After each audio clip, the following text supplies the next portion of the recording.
Hi guys, I'm Digital Ninja. This video is for the Introduction to Music Production course with Coursera, week 1 lesson. I'm also going to post it on my YouTube for another class that I'm doing. And even if you have no class, you may find this interesting. So today what we're going to be doing is recording an electronic instrument, specifically in Ableton Live, and even more specifically, we're going to be using an arpeggio to make the recording a little more exciting. An arpeggio is when you play notes of a chord broken up in a rhythmic style. So I'm going to turn this off so you can hear what I mean. Here's my chord, and here's with the arpeggiator. There's a few different controls on this device. You can change the rate, and also you could change how many octaves it's going over. I'm not going to get too much into that, but there's a lot of different options.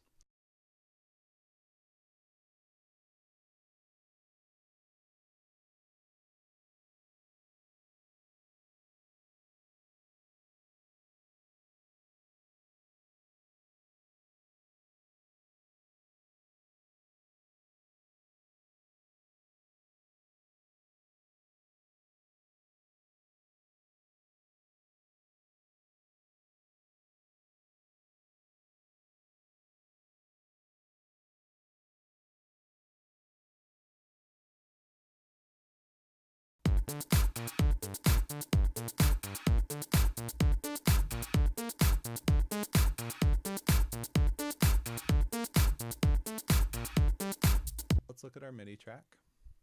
So this is what was recorded in. As you can see, the MIDI data that was recorded shows me holding down the chord and then pressing the different notes to add a little bit more of a riff feel to it. This would be difficult to take and put into the context of another track or do a lot of modification. So what I propose is switching that up a little bit. So here I have a blank MIDI track. What I'm going to do is drag the arpeggiator in there. And now I have another track that has the exact same lead instrument.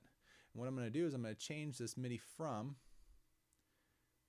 to my track that has the arpeggiator, and I'm going to change the monitor to in.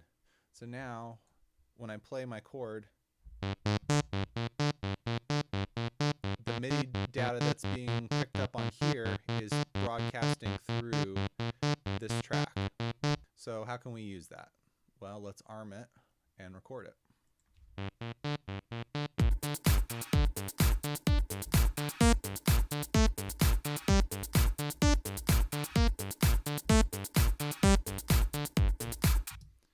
All right, now let's check it out. So now instead of being this, the MIDI data that was recorded here was recording how it sounded.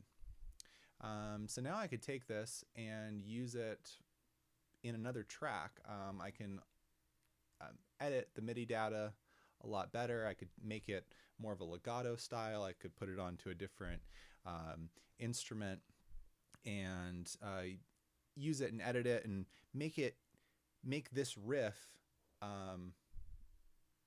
have more variety, or basically use it to construct most of a track with. I could take some of the notes and make a bass line, take some of the notes and make a top melody. And this is something that's common in a lot of electronic music styles, is kind of taking one riff and layering it or making some modulations and variations to make a whole track. So the one thing we're going to do before we get out of here is change this MIDI back here. And now I can play it.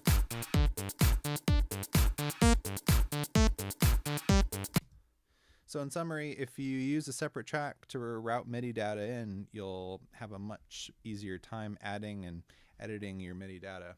As always, if you have any questions, put them in the comments, and I hope you found this useful. Digital Ninja signing off. Thanks.